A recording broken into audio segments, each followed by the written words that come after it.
फडणवीस शिंदेंच्या कुरघोडीच्या राजकारणामध्ये मराठा समाजाचं नुकसान होत आहे असा आरोप उबाठा उपनेत्या सुषमा अंधारे यांनी केलाय। दरम्यान उबाठाच्या टीकेला शिवसेनेकडून प्रत्युत्तर दिलं गेलं। मराठा समाजाच्या न्याय हक्कासाठी महाराष्ट्र सरकार कटिबद्ध असल्याचं शिवसेना नेते उदय सामंत यांनी म्हटलं।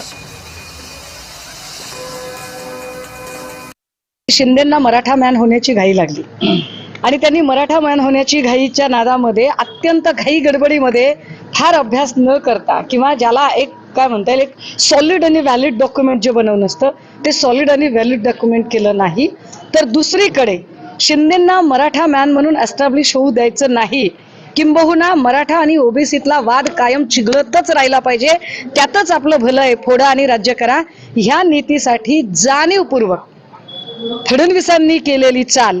पण शिंदे आणि फडणवीसांच्या कुरघोडीच्या राजकारणात इथल्या सर्वसामान्य मराठ्यांचं मात्र नुकसान होत आहे।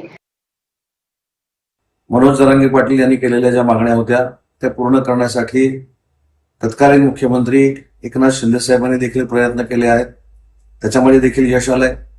सध्याचे मुख्यमंत्री देवेंद्रजी फडणवीस साहेब देखील प्रयत्न करतायत, त्याच्यामुळे मराठा समाजाच्या न्याय हक्कासाठी हे महाराष्ट्र शासन कटिबद्ध